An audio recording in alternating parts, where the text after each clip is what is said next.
morning, children, and welcome back to Sunday School. Hope you all enjoyed your holidays and had good fun. Well, children, today we are going to learn about Christ the King. Yes, as today the feast of Jesus Christ, the universal King. Yes, Jesus is not like any earthly king who fights for position and for wealth, but Jesus is a King of kings. Yes, he is a king who shows us the way, the truth, and the life. Jesus is the only king who gave up his life for us humans. And so, let us carry on with this lesson with a little story. Some children were at play on the playground one day when a herald rode through the town, blowing a trumpet and crying aloud, The king passes by this road today. Make ready for the king." The children stopped their play and looked at one another. "Did you hear that?" they said. "The king is coming. He may look over the wall and see our playground. Who knows? We must put it in order." The playground was sadly dirty, and in the corners were scraps of paper and broken toys, for these were careless children. But now one bought a hoe, and another a rake, and a third ran to fetch the wheelbarrow from behind the garden gate. They labored hard, till at length all was clean and tidy. "Now it is clean," they said. "But we must make it pretty, too, for kings are used to fine things. Maybe he would not notice mere cleanness, for he may have it all the time." Then one brought sweet rushes and strewed them on the ground, and others made garlands of oak leaves and fine tassels and hung them on the walls. And the smallest one pulled marigold buds and threw them all about the playground to look like gold, he said.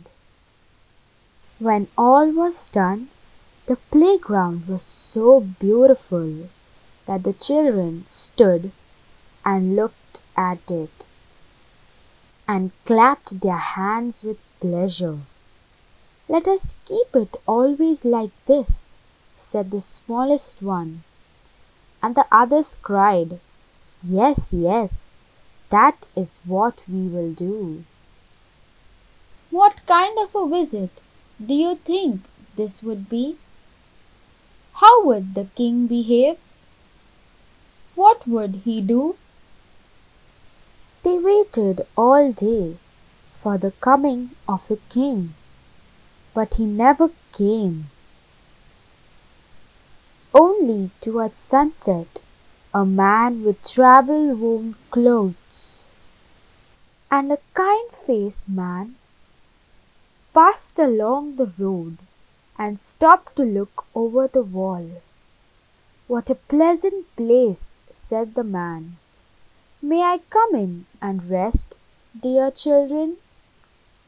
The children brought him in gladly and set him on the seat that they had made out of an old cask. They had covered it with a purple cloak to make it look like a throne, and it made a very good one.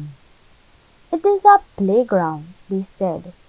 "We made it pretty for the king, but he did not come, and now we mean to keep it so for ourselves."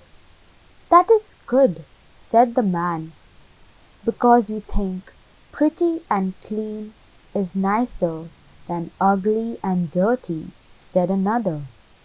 "That is better," said the man. "And for the tired people to rest in," said the smallest one. "That is best of all," said the man. He sat and rested, and looked at the children with such kind eyes, that they came about him and told him all that they knew about the 5 puppies in the barn, and the thrush's nest with 4 blue eggs, and the shore where the gold shells grew. And the man nodded and understood all about it. By and by he asked for a cup of water, and they brought it to him in the best cup, with the gold springs on it. Then he thanked the children, and rose and went on his way. But before he went, he laid his hand on their heads for a moment, and the touch went warm to their hearts. The children stood by the wall and watched the man as he went slowly along. The sun was setting, and the light fell in long slanting rays across the road. "He looks so tired," said one of the children. "But he was so kind," said another.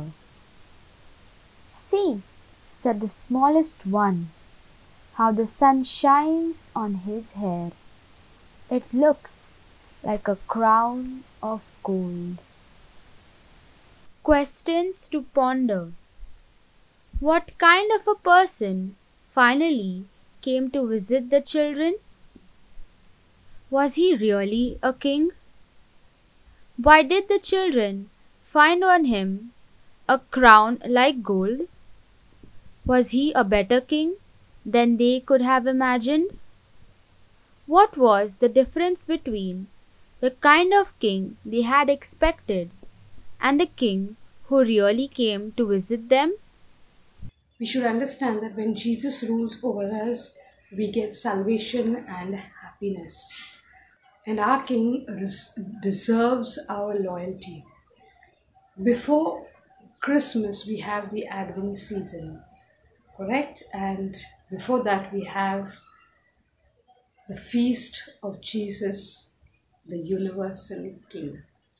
And we celebrate this feast with great pomp. Yes, we have prayers during the whole day, that whole Sunday we have prayers, we have adoration. And in the evening we have a procession where all the full congregation comes together. Yes, we also have the first Holy Communion children of last year's, of the year before who comes, and they look so pretty when they are throwing lovely flowers while the procession is moving. We have the altar servers, we have the Eucharistic ministers, we have everybody who joined the procession. And then we have the sermon at the end, and then the Blessed Sacrament is taken and kept in the tabernacle. So what can we do as we are preparing for our first Holy Communion? We can join the procession, we can partake and tell people that we too are partaking in the procession of Christ our King. First Holy Communion children, we have to tell that we want to make Jesus, we desire to make Jesus the King of our life. Yes, Jesus is a shepherd king. What type of king is Jesus? There are 2 types of king who focus on power and service to people. Jesus' role as a king is explained in the Bible as a shepherd king. Old Testament, Prophet Ezekiel 34:11 to 12 and 15 to 17. A reading from the book of Ezekiel, chapter 34, verses 11 to 12 and 15 to 17. For this is what the sovereign Lord says: I myself will search for my sheep and look after them. As a shepherd looks after his scattered flock when he is with them, so will I look after my sheep. I will rescue them from all the places where they were scattered on a day of clouds and darkness. I myself will tend my sheep and have them lie down, declares the sovereign Lord. I will search for the lost and bring back the strays. I will bind up the injured and strengthen the weak. But the sleek and the strong I will destroy. I will shepherd the flock with justice. As for you, my flock, this is what the sovereign Lord says. I will judge between one sheep and another, and between rams and goats. When Jesus said he will pasture his sheep, on what will he feed us so that we become strong to live his new life? Yes, Jesus will give us his own body and blood, symbols of his life, of his grace and love. Why does a shepherd look for the lost sheep and bandage their wounds? Because he loves them.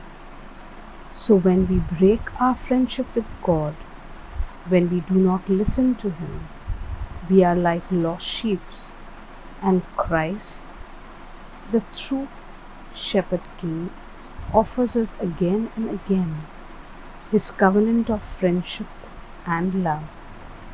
Christ is a caring and forgiving king, and he invites us all to experience his compassion and love.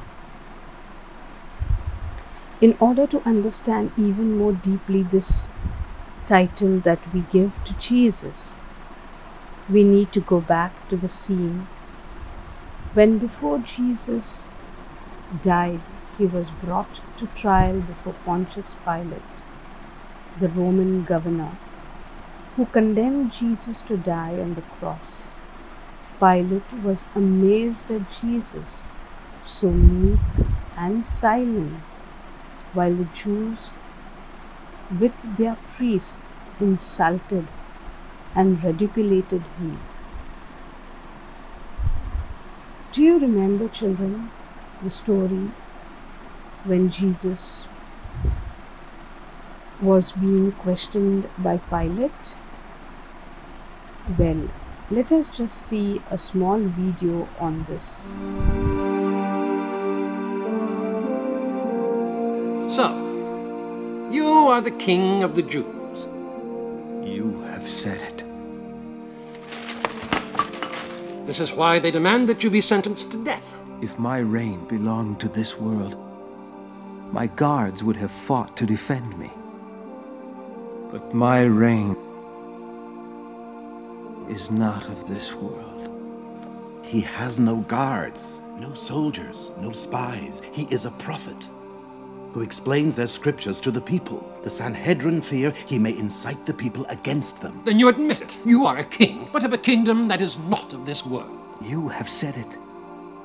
This is why I was born, and this is why I came into the world. Whoever is on the truth's side listens to my voice. The truth, the truth. What is the truth? Jesus was telling Pilate that his kingdom is founded on truth. In other words, God is truth, and all human beings seek and search for truth with their reasoning powers. They also choose to be truthful if they are God's friend and listen to his voice. Therefore, our Lord Jesus Christ is the King of all human beings. He is a universal King of truth. Where there is truth, there is unity and peace among all people.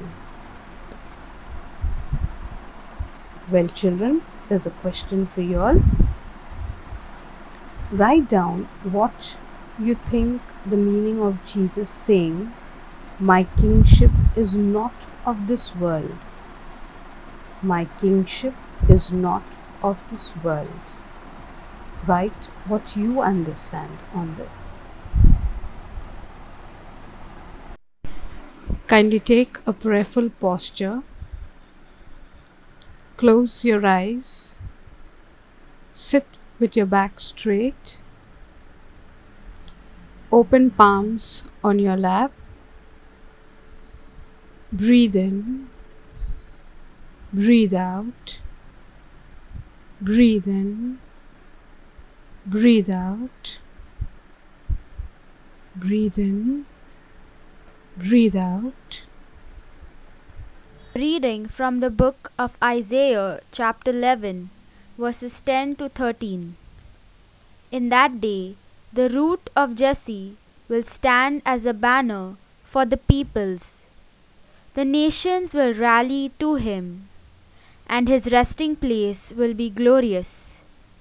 In that day, the Lord will reach out his hand a second time to reclaim the surviving remnant of his people from Assyria, from Lower Egypt, from Upper Egypt, from Cush, from Elam, from Babylonia, from Hamath, and from the islands of the Mediterranean. He will raise a banner for the nations and gather the exiles of Israel. He will assemble the scattered people of Judah from the four quarters of the earth. Ephraim's jealousy will vanish, and Judah's enemies will be destroyed. Ephraim will not be jealous of Judah, nor Judah hostile towards Ephraim. The word of the Lord. Thanks be to God. Jesus Christ, truly King, or they are making a mockery of his kingship. Christ the King wore no crown or jewels, but a crown of thorn. He carried no scepter or of gold, but a palm branch.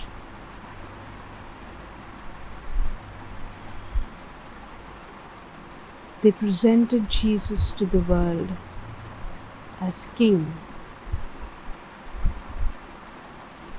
He is a king who is not happy with just a crown of power, but who is ready and willing to wear a crown of suffering to help his people. He is a king who does not carry a scepter of power in his hand, but a simple shepherd's staff, a branch, to show that he guides the sheep in total freedom. He is a king who does not wear a rich robe, but a robe stained with blood, to show Jesus, our King, is ready to die in order to save us.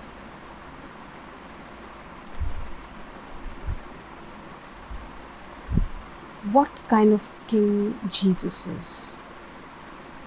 Let us acknowledge Jesus as the king of our lives too, each one of us, and let us pay homage as our true king. Now, children, let us sing this hymn, Jesus is the joy of living.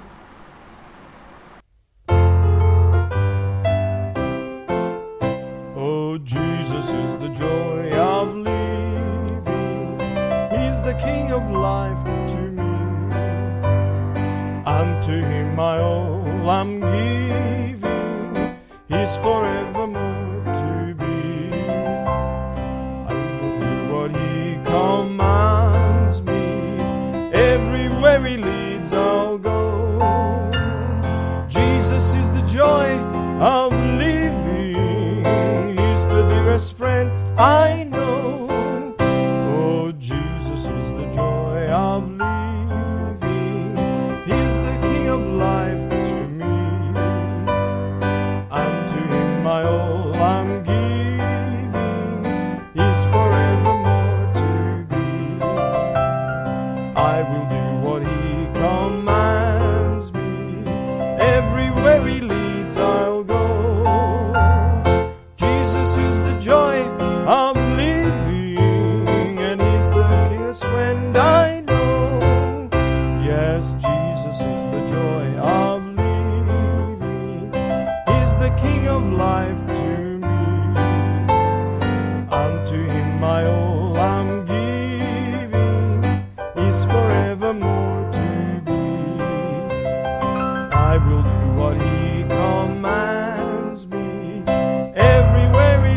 Children, look at the statue of Christ the King.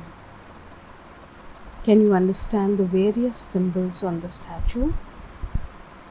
And how can you explain the true nature of Jesus, his kingship? As First Holy Communion children, how can you make this day special? As we are preparing to receive Jesus for the first time, are you excited about the feast of Christ the King?